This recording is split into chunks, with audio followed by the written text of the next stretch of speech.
you hit the pandemic shutdown, I start just brainstorming ideas. I found a site called brandbucket.com, which has a logo and a website domain name, and it's for sale. And so I started browsing that thing. I went through all 80,000 logos on that site, every single one.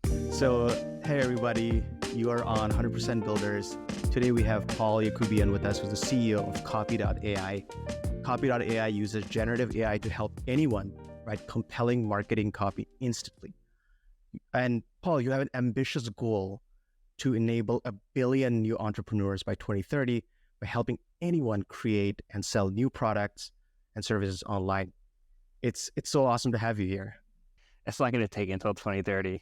It's not going to take until 2030. I can guarantee that. It's going to be a lot faster than 2030. And just to give you a little bit of background about me, I started out in middle school day trading stocks during the first tech bubble with my dad. And they had just come out with discount brokerages, like online sites where you could day trade. And that was like really phenomenal. So I could trade these like high tech companies. There were IPOs. It was an absurd time. And whatever you bought made money. So you felt like a genius. And I'm like, I'm only whatever, 12. Like, this is easy money, And so that's when I got addicted to technology. They were talking about how valuable the internet was going to be. And the internet, it's like, oh, wow, all the information's going to be on there. I can communicate with anyone in real time, instantly, for free. I can find all this information out. You'd have video, like any kind of video, archival footage, music. And you're just like, this is insane. Like, so much value is sitting in this big pool of resources, and we're just continuing to add and add and add and add to it. And so the question that I always had was, this internet thing is so big, I can never consume all of it on my own, right? So how do we actually access all the value that's in the internet to do things that are valuable for me or for, my customer? And so fast forward, you had a stock crash. I realized I didn't know anything about accounting or economics. I went and did that in school, became a CPA, did the hedge fund thing, did the venture capital thing. And then it did the angel investing thing. And then I was like, okay, time to build. And right as I was deciding to build, I started like tweeting. This is like late 2019. GPT-2 had just come out. So I started using that like text generator. Like, what can you do with this thing? First thing, very clear, it was just at the point where the words made sense. And I'm like, okay, this is not a small feat, because everything that people do can be commanded with words, which means that if you can generate words, you can command anything you want.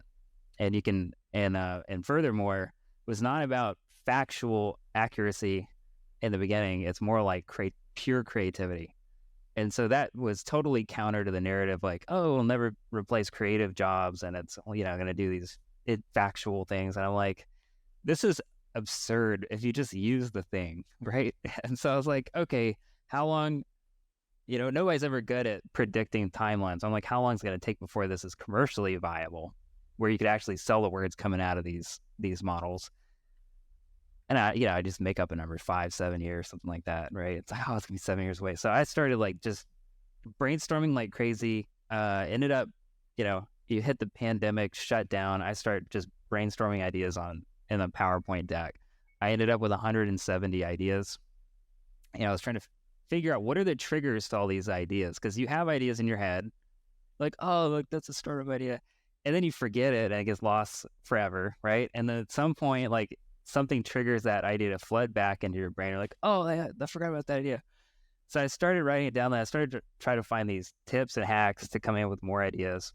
And I found a site called brandbucket.com, which has a logo and a website domain name, and it's for sale. And that would trigger ideas in my head, just looking at the name, this like domain name. And so I started browsing that thing. I went through all 80,000 logos on that site, every single one as a trigger.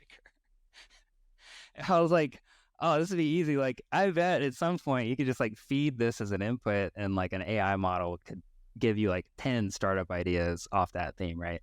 Which you can do now. Well, Paul, were all these ideas around like GPT-2, or like or is it just like all over the place? Just random stuff. Yeah, just random stuff. Like, I was deconstructing just I mean, it's random stuff. Like, it's in your head. Most of the ideas are stupid and dumb. And I think those are probably the best ideas. And those are the ones that get panned the hardest by your friends. Like, your friends will laugh at it and then say, that's really stupid. That is the sign of an amazing idea. So the first one I put on there was called, I made up this domain name, but it's hugedams.com. And the idea was, you can't buy a dam in one click, right? So there's no e-commerce for like multi-billion-dollar infrastructure projects. Wait, like dam, like, like the thing that like stops water from going? Like the Hoover Dam, man. Yeah, if you need a dam, where are you going to go get it, right? You can't just buy it now, right? So the whole idea behind that was, like, if you look at the search, like SEO, search volume, like there's almost no searches for that, but like that one search, like if you show up on that one search and you land the deal, that's like $100 million referral fee, right? So these are like little baby call options, and you can just set that thing up forever. If you sell the dam, you're done. Like, you're good. You know what I mean? And that's something that's very, very simple. And then the other thing I realized was, like, how do you shrink the amount of MVP required to actually test some idea? So I was a couple weeks ago at a 4th of July party at a friend's house. They've got like the Whiskey Advocate magazine sitting on the table. I'm like, there should be one for ribeyes, because I eat ribeye, right? I just had a ribeye. Like, where's the one for ribeyes? So I'm like, all right, I'm going to create like a ribeye magazine, right? So then the first thing I do in my brain is like, let me get the domain names. What are we talking about here, right? Because that like sets the vision of the name and the whatever the brand. So I ended up picking up ribeyemagazine.com, ribeyeadvocate.com, steakspectator.com. So I got like 3 domains. It's like $20, right? And then I'm like, I don't, like, in my head, I've got like I don't have like the best scoping mechanism naturally. So I'm like, oh, I need like I want a physical print magazine, right? And then I'm like, that's so much effort to even try that out. And so I built a lot of AI prompts like all day long in our chat tool, and then in our like conversational UI chats, system prompts, workflow automation. So like the next thing I'm like, can I just give this computer this idea and then have it give me like easy ideas? It spits out like this MVP generator. I throw the idea in and it's like, create like a Facebook group. And I'm like, of course. It's like just a Facebook group, It's like, create a Twitter handle, retweet tweets about ribeyes. And I'm like, bingo, that's it. So like 6 minutes later, I have like at Ribeye Magazine, all I do is like, I have one search term keyword, which is like ribeye mentions minimum faves 100. I just run it every week and I retweet all the good stuff, right? And I'm like, I'm ready to go. If you look at that feed, it's sick. It's awesome. It's like exactly what people, in a very niche demographic. So Paul, were you doing this like when like the pandemic hit, like you were just like at home retweeting Ribeye? We didn't have GPT. We didn't have a chat like turbo models. We didn't have a GPT-4. So GPT-3 was a little bit harder to do. You had to give it examples in order for it to pattern match. And so that was like, that's just a pain in the butt. But now you can just describe what you want. Boom, it's done. So I think that is totally different. I tried, one of the 170 ideas was, this is like a pain point. If any of you all have had like family members move different countries, like my dad came to the US, he brought his family with him after he had settled here. That moving is really hard. And one of the themes about moving is I don't want to just be the only person that moves. I want to move like my whole crew with me. And so then I was like, oh man, this is easy, right? This is like a software platform. You sign up, you invite all your family and friends, and then this thing coordinates the entire move of like 100,000 people, whatever it is. And I realized, like, even in that idea, when you take it to the limit, you're like, how would Elon Musk like describe the mission? It's like you were providing like geographic freedom to large numbers of people all at once. And so now imagine if you had you built that up and said, okay, where are we going? What kind of place do we want to live in, or what kind of city do we want to live in? You could, from scratch, if you had the wait list of like 100,000 people ready to move, you could build a new city instantly, right? And then what I realized is you could apply that same thing. Like you could do this all over the place. One of the things I want to do is like asteroid mining, right? Just sell real estate on the asteroid to people now, and then use the cash to fund the mission, right? This is like old school stuff. This should be happening right now, but there are so many things that I want to build, and I'm like, there's not the infrastructure, the platform for me to put the idea into it and then to set the idea in motion to make it happen.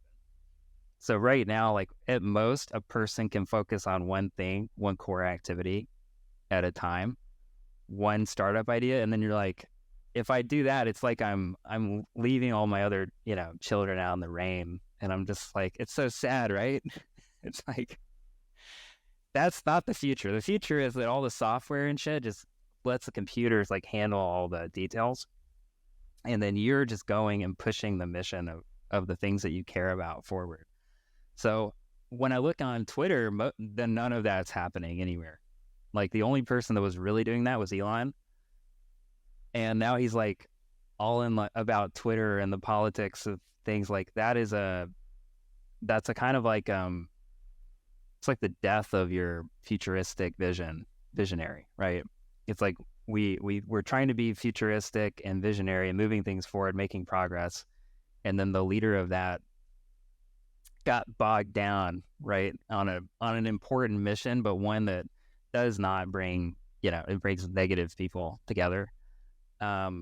Even like I don't know, is Twitter dark mode for you guys now on desktop now? Even things like that, like light mode is great. When I'm in dark mode, I'm going to complain about everything. Oh, why is that? First of all, all the news right now is terrible. Like all the international news, domestic news, political news, a lot of the economic news, except for the actual facts that the economy is growing at 2.5%, which no one wants to believe. So I don't know. I really think we have like everybody's very divorced from reality right now if you're online, which is not good because most people are online. So yeah, anyway, so I think I'm gonna have to we're gonna opt out of the present day conversations. And I think we do that as being like builders. But then anyone building, we have to be way more vocal about what the aspirational things that we're trying to achieve and what we're trying to get to, not company specific, but just what are the things that, what are the things we're passionate about? What are the things we want accomplished? For example, one of those ideas I had was called, it's like civilization in a box. All right. So imagine you got a house in the suburbs like me. I want to park a unit on there and I want to disconnect my house from the entire grid. And I want to run it off the box. So what's in the box? You got a Starlink on there, right? You got some wastewater treatment thing in there. You got some water reserves. You've got what else? Battery backup, solar, composting toilet. All of that stuff can fit on a unit, and the unit cost is under 20 grand. So this week, I have not had water because we had a power outage. Our power was out for 3 days. They put a diesel generator right above the water reservoir in our suburb. The diesel generator leaked diesel into the water. And so when you turn your water on, it smells like diesel. And they're like, you can't drink the water. This for 6 days. And I'm like, I have lost civilization. It's way too centralized right now. And we're just not taking care of it. So we need to really rip it out. So when I was thinking about civilization in a box, my brain's going, well, when you could rent your box out. If there's a hurricane and it hits the Gulf Coast and people are without power, I could rent my box out and make the money back that pays me for the thing that I had, right? And so just these little things would really, it's one after the next. I'm like, I need to do that. And then DALL-E came out because I was like, what the hell is this box going to look like, right? Nobody's going to buy a freaking intermodal container, right? Who wants to park? You can't even park it with all the restrictions. So with DALL-E, I literally just described what's on the thing, and it generated all these beautiful pictures of it. I don't see if I can find some. And once I'm gonna show it to you. Once I saw it, I was like, okay, like just the visioning of it, like physical stuff, just visioning that product made it come absolutely to life. And what's awesome is it's like you could do infinity variations of it. Look at that. Oh, wow. That looks pretty cool. That's not it. This one. So this was like I was like, what if Apple made like a full body mask? This was during COVID. I generated that. I'm like, that's awesome. I'm like, we could all still go out. We could see each other's faces.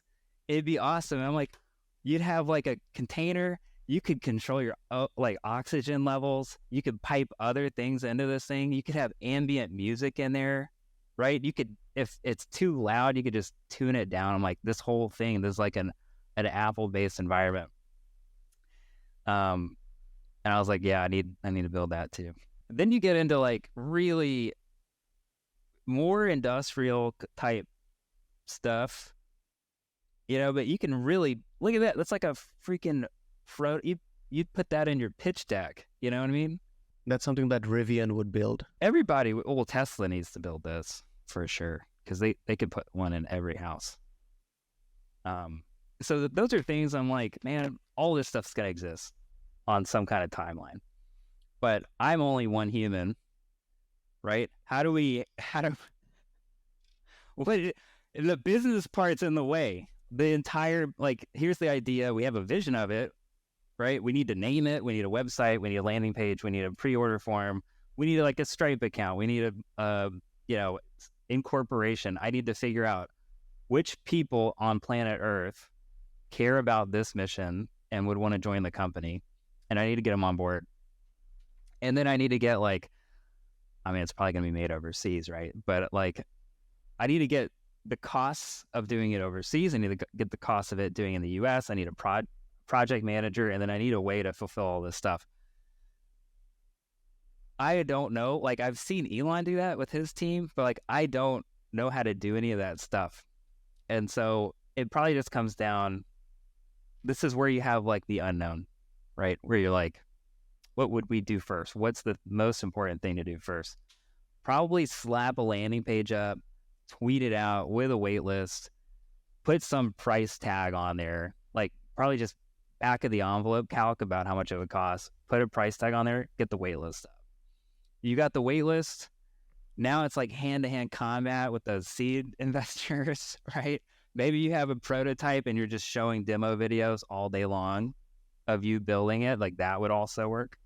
And I think you get this whole thing off the ground in like, I don't know, like 6 weeks with like 10 grand, and think about the numbers. If you price it at 100 grand and you've got like 1,000 orders, how much is that in sales? It's like $100 million, right? It's sick. Okay. So if you got one order per 1 million impressions on Twitter, then you just need 100 million impressions. Then you just need like Elon to say, haha, something like that, and then retweet it, right? And then you got like, that's 6 million impressions. You've got 6 orders. So it doesn't take that long, but that thing needs to be very beautiful. And the thing I've noticed about specifically like consumer products, you've got Apple, they just hire all the designers. There are no designers left for anyone else. They have hired them all, right? They freaking hired all of them, and they have like 3 products. I'm like, why are you doing this to you're doing this to humanity? So that's kind of disappointing. You know what I mean? They have like 10,000 designers at that company and 3 products. So and the iPhone design doesn't really change. So like, what are they doing? And why are they not working for other, people with more innovative ideas? I don't know. So you're sitting there, it's the beginning of the pandemic, you're having DALL-E generate your boxes, you're like resisting the urge to sell down. No. That was the next year. So 2020, you didn't have DALL-E. You didn't have anything until DALL-E. That first blog post, they didn't release anything, but they showed like the avocado backpack. I think that was, I don't know if that was January. Is that what's behind you? Yeah, I made it. I got it made. This backpack cost $200, fully custom, and I got it in under a month from the date of generating the idea. To do this, do you know what you have to do? I didn't know how to get a backpack. What do you have to do? All right. Go on Upwork. You find a buyer agent who can get things made overseas. All right. I found one lady. She's incredible. Most buyer agents are not great. I've interviewed and brought in 4. I built a little Airtable to track these projects. I had a few things made. And then they go on like AliExpress, and there's like the Chinese manufacturer. All they do is backpacks. They do like probably 1 billion or 1 trillion backpacks a year. They will do custom one-offs for like $100, and then the shipping's like 60.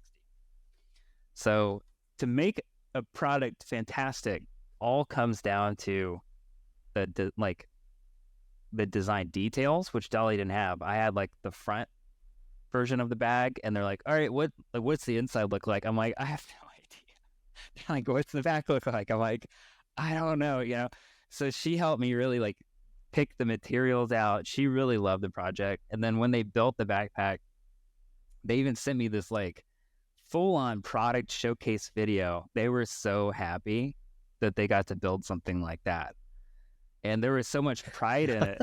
And people were like, oh, it's like an AI-generated backpack. It's like, no, actually, I described what I wanted. I curated the one I wanted. Someone helped me find someone to make it. The people made it. They picked the materials out. Like, this is a very human-oriented process right now. And that output's great. So, like, I use, that's my bag. I take it everywhere. I get a lot of compliments on it, but it's also like, it actually gets the job done. I got other things made that were crap.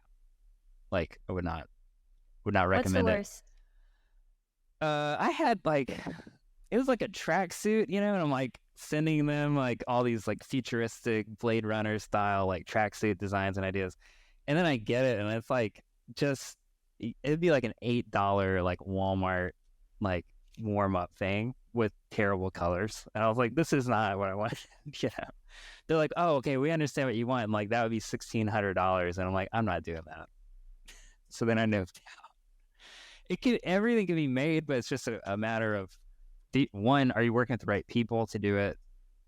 And then 2, like, are you okay with whatever the cost is? But that was pretty fun. I showed this DALL-E to my kids. My 4-year-old, she was like, I want a chicken hat. It generated that. I'm like, that's amazing. They wanted to do, if I had a little bit of extra time, I would actually build the toilet car that she described. Like an operational, functioning toilet on a car. I wish I had that in Bangladesh when I was growing up. Would have been very useful. I mean, if I tweet a video of that thing working, it's going to get all the views. Like, it would go infinity viral. It would be like 10 grand to build it. I just don't have enough time. You have so many ideas. Why did you decide to work on copy? I'll get to that in a second. Here's the other one. Here are 3 more boxes. No, like, all right, the other one was like cloud cities, floating cities. Like, how do we make floating cities happen, right? I'm like, I don't know, like fucking hot air, like 2 hot air balloons with like a zip line in between, and you can zip line. Like, yes, okay, we have to do that as people, right? And somebody's like, oh, well, there's this like vacuum system that's been theorized as possible. You could have like a vacuum balloon and that could pull stuff. I'm like, what would that look like? And then I try to describe it as however I can. And then DALL-E's like, oh, like that? And I'm like, That is incredible. Like, my mind was so blown with DALL-E. It was like I'm just feeding it more things I like into the input prompt, and then my mind was just getting blown. I was up. I go to bed I go to bed around 10:30. I was up till like 3 a.m. just like, let me see this next set. Let me see this next set. And it was way too much. Once the models got realistic, I lost interest because by definition, there's nothing new about the realism. And then when it's too real, it doesn't give your mind like an area to create around, right? Because it's already filled in all the gaps and details. So I do think like that first, the jankier the image generator, the more fun it is. and it kind of operates in a, it's kind of counterintuitive, but you really want the model to be going and doing, expanding your mind, right? That's where I find the most value in the image gen side. But now it's like hyper realistic. You can see the sweat beads, on the forehead. And I'm like, who cares? I'm like, why are we doing this? I have an unimportant question. When you were prompting DALL-E here, are you like 2 hot air balloons with a zip line, or are you like 2 hot air balloons and a zip line in the style of blank 4K? Yeah. What's the prompt magic? I stopped doing imaging because I'm like, I'm gonna go down some kind of rabbit hole I don't want to go down. So I had to like wean myself off that tool. At that time, I liked Sid Mead. He was the illustrator of the Blade Runner series, and when you use in the style of Sid Mead, it puts everything into like this futuristic scape, which I think is really nice. And then you can pair that with shapes that I like these buckyball shapes, which is like the Epcot type things. And then when you put those two together,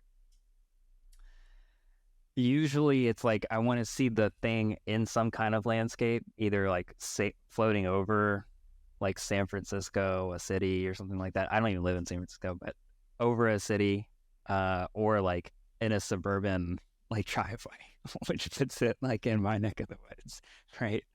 So those are the things, like it makes it more real, but and that is the idea with the visuals, is like how do you create, how do you envision advanced technologies that are so accessible because of where you put them in the landscape, that it makes it more real, and then it increases in your brain the likelihood that you can build it. Because if you think you can't build it or it's too complicated, you could just move on to a different idea, because that's not going to take you anywhere. And so now I've got like this insane backlog of stuff that needs to get built. And then I was like, man, all these, once we did that, I took the 180 ideas and categorized them by theme. And there was there were 6 theme categories. I don't remember the name of it, all of them, because I don't want to, if I dust off that list, I get very tempted to go build that stuff.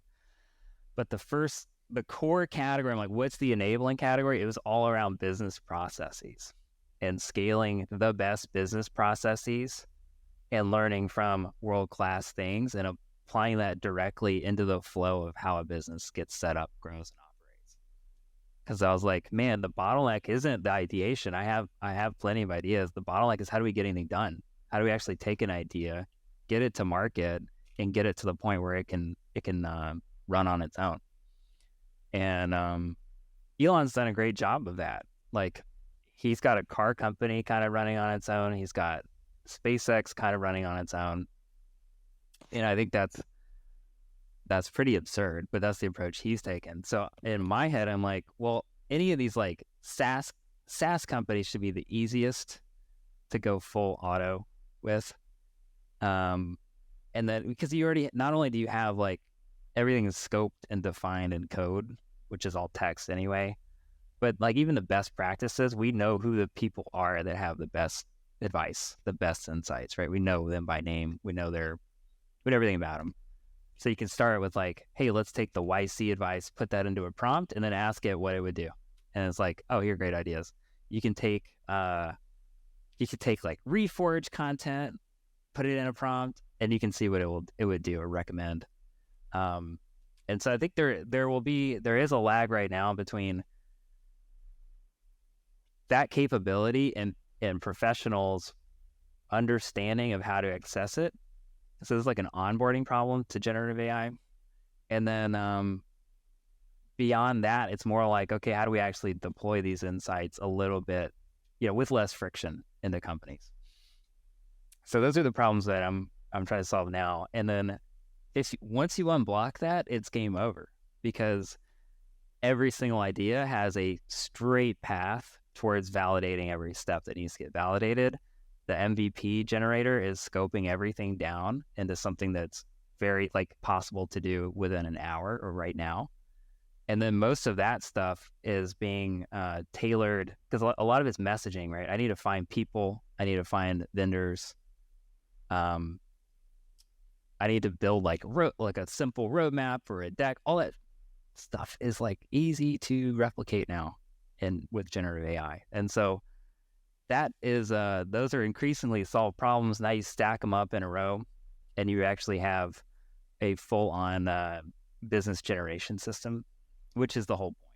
And so once we build that out, and that's what we're building, marketing is so key to that.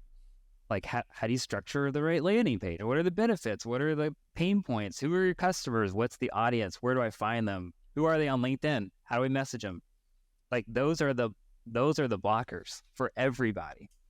And so once you unblock that stuff, now you can unleash all this creativity, and that's what the models really thrive at.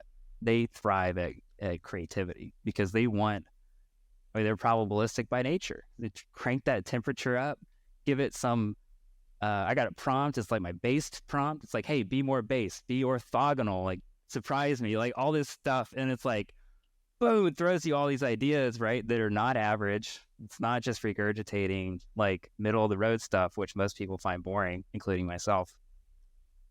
Yesterday, I was generating something. I was hey, we don't have customer success. Generate a customer success program, and it did it the very basic one.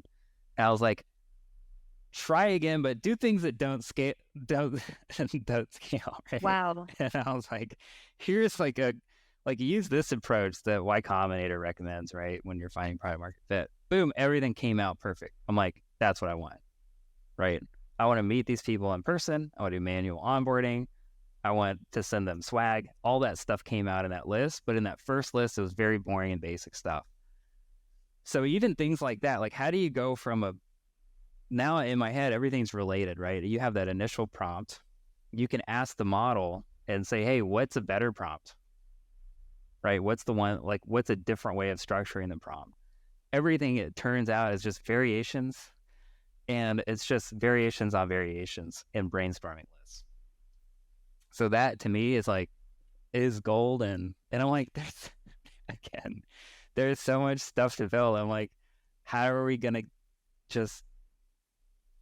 how do we figure out how to onboard more people into these types of platforms like ours, where they can become orders of magnitude more productive, not just hey, I need help writing an email, one email. That's not transformational, but it's an amazing first step for a lot of people because you can immediately see the value in it. The time to the aha moment's 3 seconds. So even when you look at all these session link stats, I don't know if y'all saw the character AI, it's got 30-minute sessions.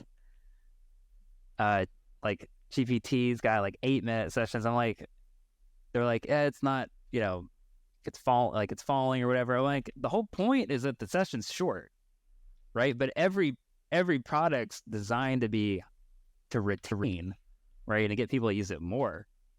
So that begs the question: what is the goal? If we're trying to get people to use this stuff more, what is the goal that we need to be promising people to say, okay, if you use our product more, you're going to get more of what, right? So right now it's we're going to save you time. Okay, well then why use the product at all when I just put it into an automation? So that really is step one. You do need to automate a lot of this stuff, but you don't want to lose that creativity at the same time.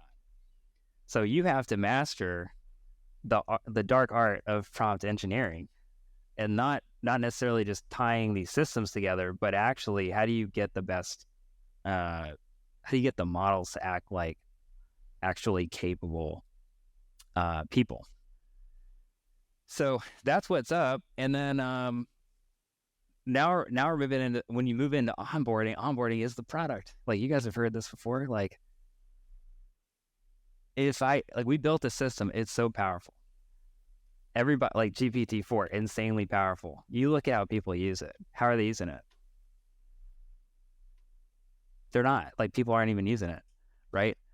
What? Wait, are you serious?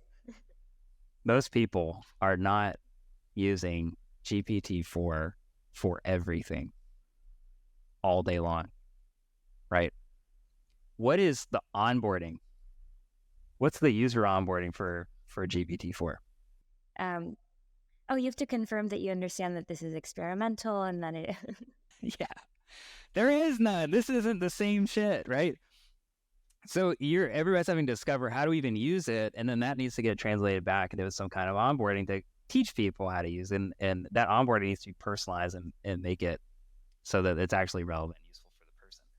So we're in that process, like, oh, okay, we really just need to help people figure out what they can do with it and how it's relevant to them.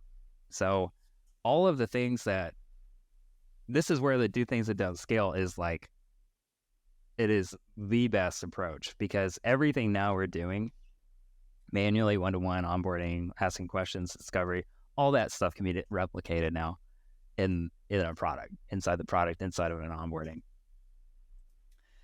But you have to build it, and then you have to improve it, and you need a system that does that. And so that's where you get into engineering. So that's what we're currently working on, is improving all of that. But I'd say that the vision that most companies have, like, oh, AI transformation, like, where are we going to go? They can already envision that. They'd actually, that's not a problem in terms of visioning it. They need help getting there. And so guess what's really good at taking a vision in a current state and breaking it down into a series of steps? AI is pretty good. AI is pretty good at that, right? So it's like AI all the way down. So the next, I think people were like, well, I think there is some disappointment probably around, like, there's a lot of AI hype. There's, maybe things were oversold. One of the things we've, noticed immediately was enterprise use cases are tricky. Like, there are a lot of details you got to get right to get it to that level, right? So with GPT-4, it's like that, we knew 3 wasn't going to get there. We knew 3.5 is not quite good enough, but 4 is actually good enough to follow enough instructions well enough to actually get that kind of enterprise grade solution in place. But the user has no idea how to provide those instructions, right? It's like, hey, describe this process. And you'd be like, you're just going to sit forever, and you're going to close the tab, and you're going to go to, like, Twitter, and you're like, oh, this is great, a feed, So making all that easier, that is the customer experience. The onboarding is really important. And then I think the company that gets it right will figure out not only the way to get it done, but to make it fun for the user. And then when it doesn't feel like work, and it's easy, and it's clear what you need to provide, and next steps, and why we're going through the process, then I think that should be a really, like, a pretty good experience. And I think my, if I could solve one problem on the planet Earth, it would be that doing business, doing work is no longer a pain in the ass. It's actually fun and enjoyable. And if you get that, when we get to that point, it's going to be like, hey, we're all, like, at home collaborating over the internet, or, like, in person with friends building cool shit, and people want to buy it, and they're buying it from us. That's the vision of where we need to be going. All the other stuff needs to get out of the way. And a lot of that is, like, collaboration, I feel like, has gotten in the way of everything. Everything needs to be reviewed. I need to share this, like, get your feedback on. No, We're done with that. We're not collaborating anymore. Not like that. I'd rather collaborate in different ways, brainstorming, like things that I enjoy collaborating on, but most of the other stuff is total blockers, roadblocks. And I think people want that sense of accomplishment, like they shipped something and made a difference. And when you collaborate now, no one owns, like it's harder for people to own the outcome. It's harder to get the learnings back through and iterate like, oh, well, it didn't work, right? But that was probably because this other person's idea sucked, right? Or it's like, no, you need to learn why it didn't work. And what's awesome with AI, you can give it a scenario. You can tell them what you're gonna do, and then you can ask for a list of 10 reasons why it didn't work, and it'll tell you. I love the mission of bringing the joy back to building, helping everyone like rediscover that and really enjoy that. This week, I went to get my WorldCoin ID and get my eye scanned by the orb. Their whole take is AI is going to take away the job, so we need UBI to support us all. And your take is the exact opposite, which is AI is going to unlock creativity and productivity in a whole new way where anyone can create their version of the avocado backpack. That is exactly the thing that someone out there wants. And we can all, improve each other's lives, build for each other, collaborate in this like unconstrained ways. Yeah, they are so full of shit. So here's the problem. I'm not saying that. I just No, I'm saying it. Here's the problem. It's not. No, here's the problem. Like one of Peter Thiel's YouTube videos, like "You Are Not a Lottery Ticket." I don't know if y'all watched that. Changed my life, and basically, it boiled down to two things. He loves the 2x2 quadrant, right? So things are in this quadrant was like optimistic, pessimistic, and then definite and indefinite. And so this, I'll have to explain it because I watched that thing like a few times. I'm like, what the fuck is he talking about? And then finally figured it out. I think I figured it out, but again, I don't know because I didn't ask him. I don't know. But the key piece here, let's say that they're optimistic, like AGI is going to be great, right?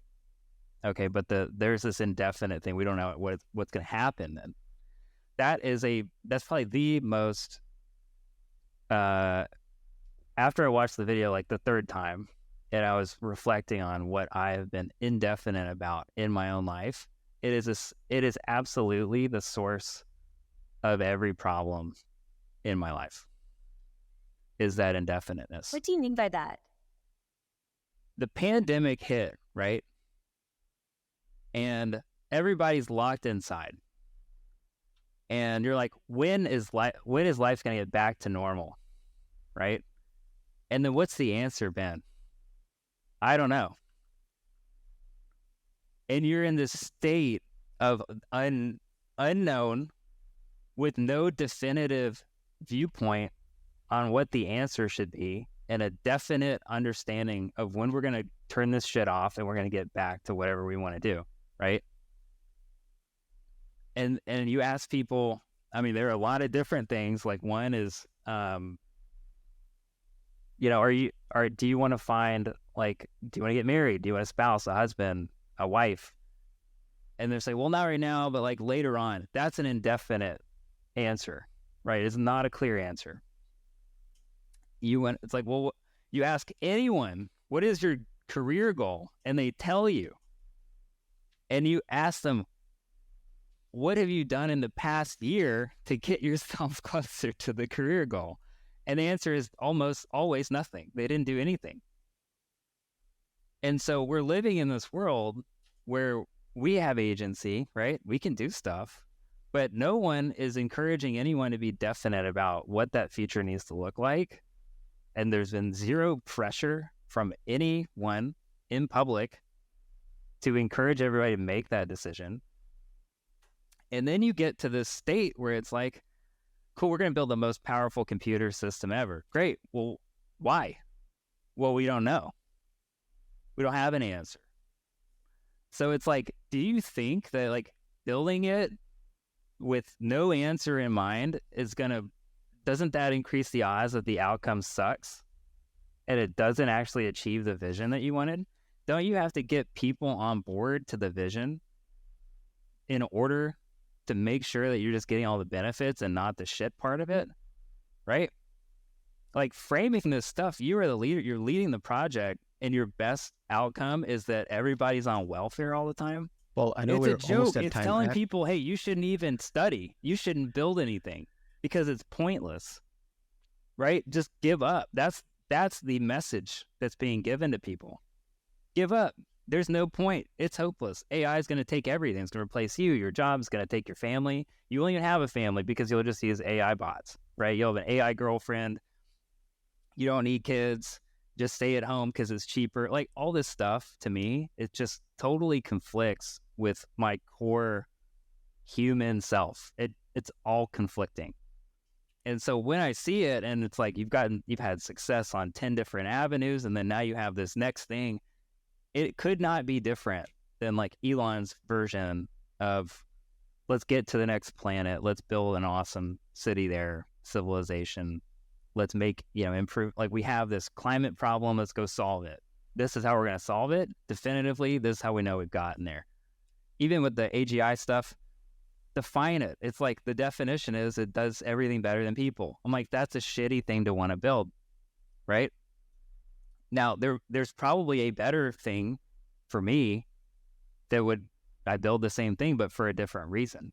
And that then defines, well, who are you bringing into the project, right? If you think it's inevitable, then don't you think a lot of those insights are going out the back door because you're inviting people that are extremely open to build the project with you? These people are tweeting out on Twitter all the time. And now are we really in a space race situation where you have nation versus nation with two fundamentally different political viewpoints, right? And if that's important, then why is this not a secure zone where you're building this thing? And no one's asking the question. I haven't been asked the question. But it's like, it's shocking. It's basically shocking. And the only person that is pissed is James Cameron. He's like, I told you guys about Terminator. I told you about Avatar. And even him, he is setting the vision for what the future is like with his movies.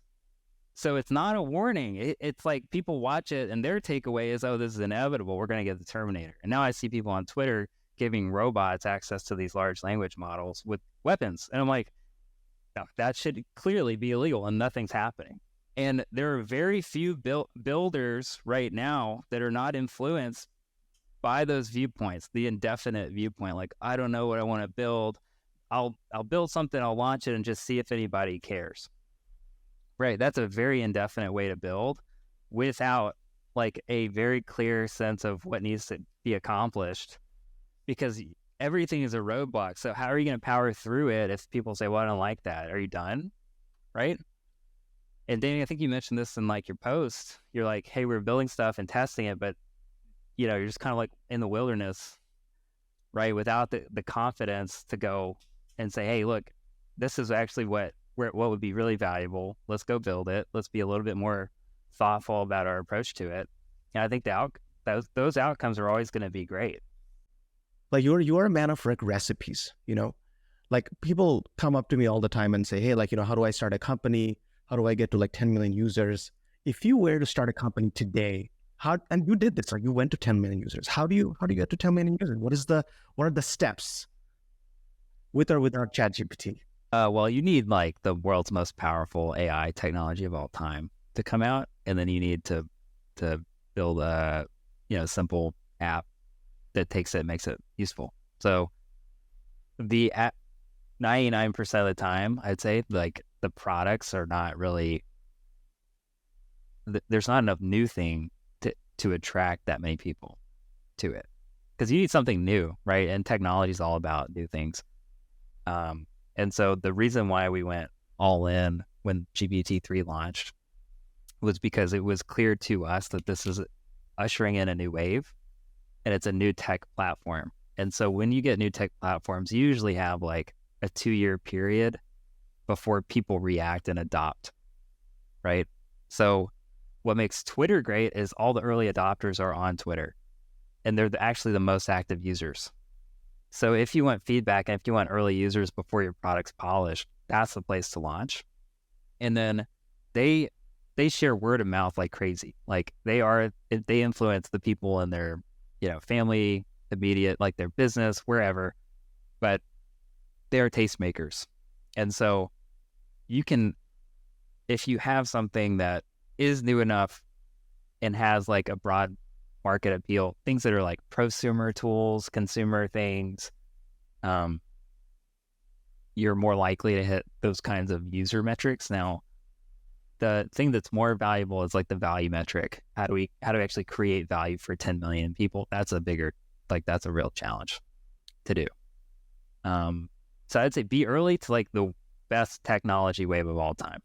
So that's my first piece of advice. All right. That's the first piece of advice. The second one, I think there's been a ton written about freemium, like just allow people to use the thing.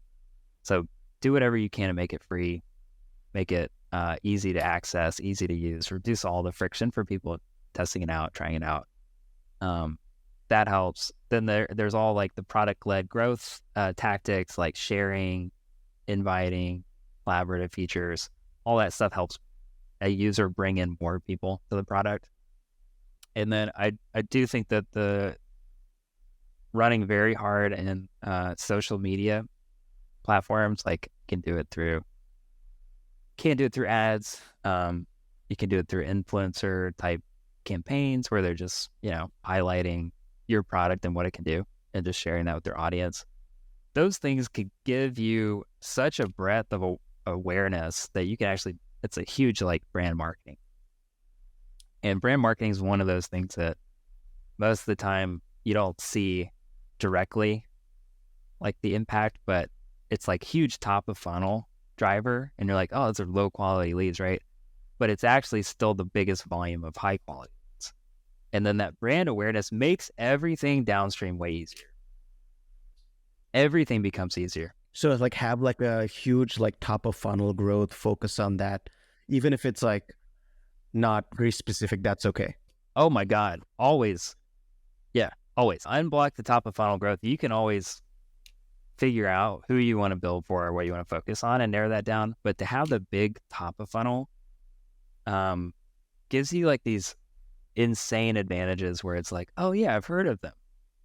Like in a B2B context, like the people that are trying to pitch other colleagues internally to use a product and the other people have already heard of it, right? And they have a positive impression of it. That's a game changer. So at the 10 million mark, you need to do something that's actually relevant. Now, let's assume for a second, I've never done this, but let's assume for a second, like you didn't have, you weren't going to build off some wave and you were going to go off something totally new. I'd say it needs to be, it needs to get into like the public zeitgeist, which is like the things that people talk about and all these narratives that are flowing around, like news sites, social media sites. You'd want to pair really well with something there.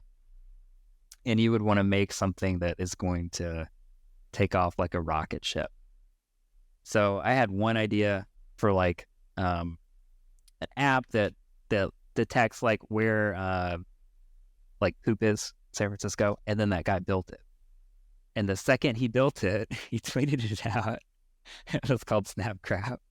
And when he tweeted it out, I'm like, this is going places. Like I knew this was gonna work. I just knew it because that was something people talk about and complain about. And then he made an easy way for people to actually engage with the problem directly, which was to at least plot this stuff and actually bring awareness to it. So, and then he picked like a very viral name. He got sued by Snapchat and had to shut the entire thing down.